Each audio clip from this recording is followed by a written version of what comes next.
Why should you choose an electric scooter, an e-bike, electric unicycle to do your deliveries?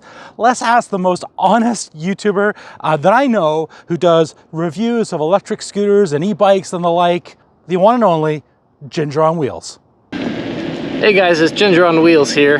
Nice job watching Tim's Electric. Make sure to subscribe to his YouTube channel if you haven't already.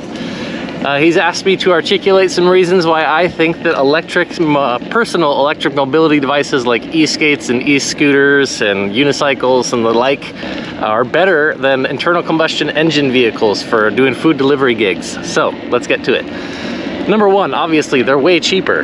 From the initial purchase price of the vehicle to gas, you don't have any with electric stuff. No insurance, no tabs.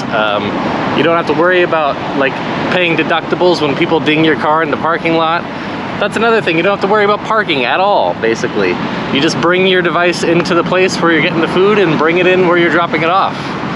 It's also really useful when you're dropping the food off too, because you can snake around in little sidewalks and go around the back of buildings, or occasionally you might need to cut across the street or something. You're a lot more mobile when you're on these little tiny gadgets. Also, let's just talk about how fun they are. You're bound to have a much more relaxing day and you're not gonna get stressed out sitting in traffic. That's the number one thing that gets it for me. Another plus to riding things like electric unicycles is you get your hands. So you could bust out your phone if you're, lost. You can just whip it out real quick, slow down, say, oh, I need to make a left, and then keep going.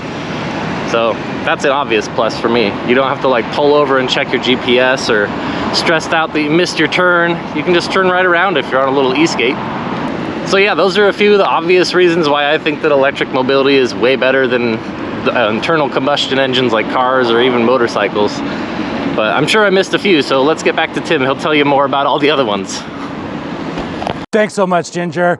Let's move across the pond now, all the way to Ireland, to my favorite Irish YouTuber. This is Glen. He's going to share with you some more thoughts. And if you have questions about repairing your scooters, those sorts of things, his channel's amazing. Well, first off, thank you, Tim, for having me on your channel. I'm going to answer this question on why I think PEVs are brilliant for delivering goods, delivering food, having it as your day job, whatever the case is. The first and most obvious one is that they are extremely cheap to run. They can range anywhere from 10 cents up to 20 cents, depending on your electricity provider. Of course, depending on battery sizes, everything else. But you can easily get a full charge on a PEV for about 15 to 20 cents. How cheap is that compared to fuel nowadays? And that's one of the reasons why you should consider using a PEV. The next point is that they are extremely portable, from EUCs to e-bikes to electric scooters. Most of them, you shouldn't have trouble at all taking them indoors, that type of thing, taking them up a few flights of stairs. Of course, another good point is that they are actually easy to work on. From the tires to the brakes, general maintenance should be okay for the average person. Of course, when it comes to controllers, batteries, that type of thing, it's best to leave that type of thing to the professionals. I've had EUCs as well, which are extremely easy to store along with electric scooters. So you could have multiple scooters, multiple EUCs, multiple e-bikes, and yeah, you can have as many as you want as long as you have the space there, compared to a car that takes up so much more space. An obvious point is that you're not going to have to worry about being stuck in traffic. So if you're delivering goods, delivering food, you're not going to have that problem compared to if you're in a car, you're stuck at a set of traffic lights for so long. There's such a variety out there, so you have plenty to choose from. Of course, the bigger the battery, the longer the range on them, and of course the faster that they are. And always be cautious and wear your safety gear. And then the last 2 points is that they are fun. You can also go on group rides, go out with your family, go out with your partner, do whatever you want. And the last and most important point in my opinion is that you are making a difference. If you have a PEV, you are using electricity. You're not polluting air with petrol or diesel. So it's our generation, it's our responsibility to have an impact, a really good positive impact on the planet for the next generations to come and the next generations to come. It is now, right now, where we can all get together, encourage more people to switch to electric mobiles. So that is my take on why PEVs should be used to deliver goods or even have it as an everyday life thing. Back to you, Tim. Cheers, Glenn. Thanks so much. Next up, I'm going to invite Jim from Electron Surfer to talk to you guys about their difference about efficiencies and inefficiencies between electric scooters and e-bikes. I want to say hello to all the big guy review lovers, of which I am one. So Tim asked me to help out here doing some efficiency ratings on e-bikes and e-scooters for food delivery purposes. Pretty common here in Sacramento, California, where I am. You can see I got the beautiful Capitol Rose Garden. Hopefully you can catch a little of the Capitals down there back behind me. And all of my reviews always have some database elements, so here's my little data about this. What I did is I used my average e-bike and e-scooter efficiency numbers for all the products I reviewed and put them in as the energy use factor, and then I used average US rates and Canadian rates for Victoria, BC, where the big guy resides and probably abides, and I factored those in based on US dollars and Canadian dollars. So all those numbers are equivalent to where you live if you're a US resident or Canadian resident. From an efficiency rating, an e-bike is more efficient than an e-scooter. Pedal inputs, there's some other factors too, but they always come out as more efficient. It's going to cost a little bit more money to recharge an electric scooter versus electric bike, but as you can see, using a e-bike or e-scooter is, from what I found from my research, 25 to 50 miles, 40 to 80 kilometers, 4 days a week, 35 weeks a year. Those numbers are still quite low, way lower than you'd pay to drive a gas or an electric car. So you're saving a lot of money. So then really the decision, I think, after efficiency is going to come down to some of those factors that I'm sure Tim is going to dive into right now. Thanks a lot. Happy to be here. Come check me out on electronsurfer.com and subscribe to my channel too. Why not? Do it. It's fun. We're fun guys. Take it easy. Thanks so much, Jim. Much appreciated. Next up is the legend, Dagwood Streets, the host of the Electric Scooter Podcast.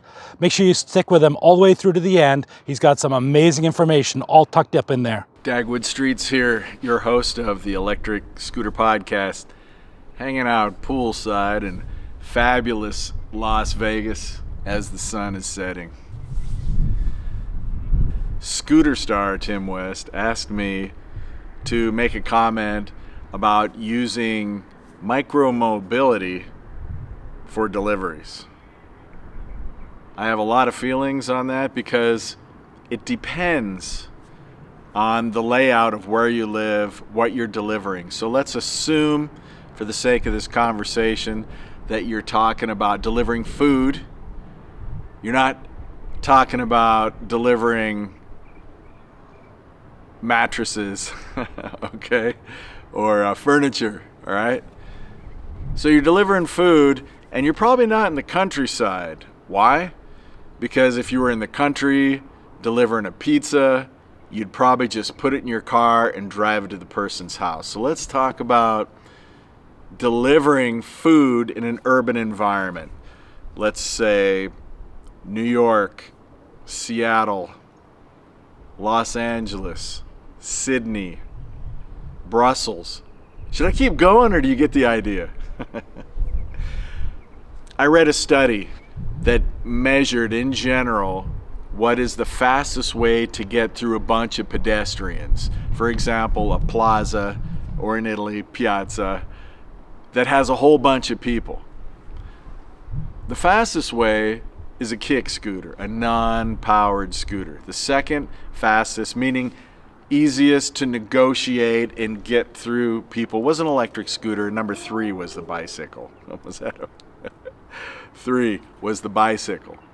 So obviously you're not going to take a kick scooter and put food on it.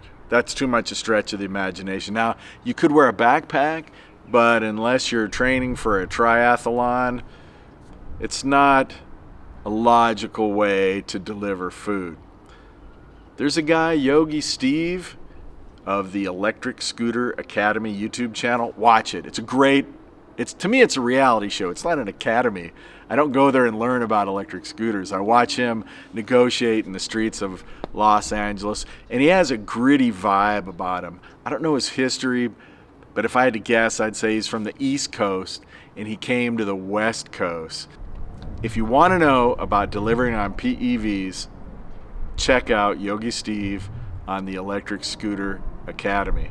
Basically, what I know about delivering on PEVs is from him.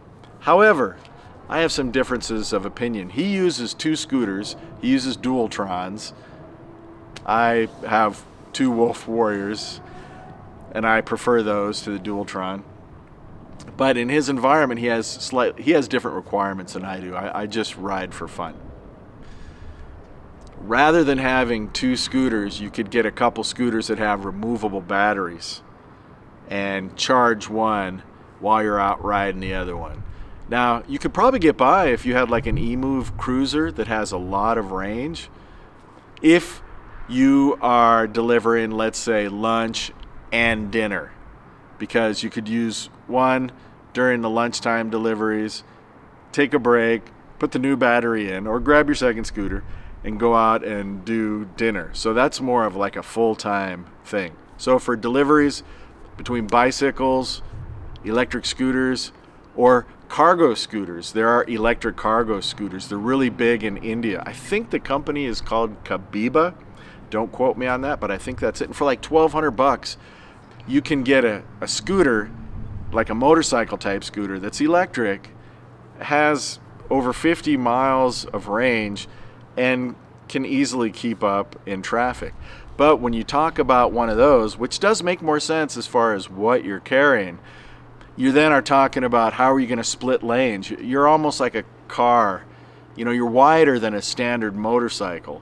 So, you know, if you're not going to deliver on a motorcycle, between it comes down to me to e-bike, really, because you could put saddlebags on, but then you got the issue of it slopping around, the food slopping around. You delivering soup? I don't know what you're delivering, Tim. I have no idea. But let's just say, what Yogi Steve does is he puts the package of food on the deck of his scooter. But then that kind of forces him to put his feet together like this on the deck of his scooter. And that's not really good, because when your feet are together, when you stop, if you have to stop fast, it's hard to keep your body from lurching forward.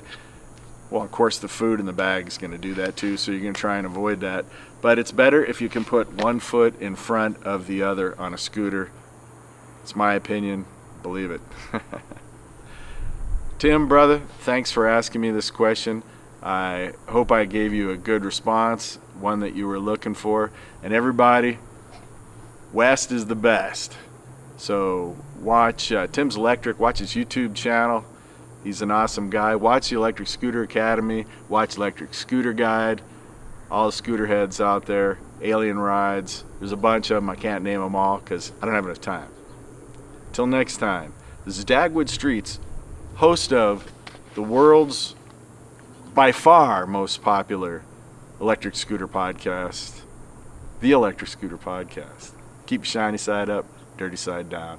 Aloha, scooter heads. Thanks so much to Jim and Glen and Dagwood, and of course to Ginger on Wheels for doing this. Much appreciated. If you don't already subscribe to their channels, I'm going to put links down below. Subscribe.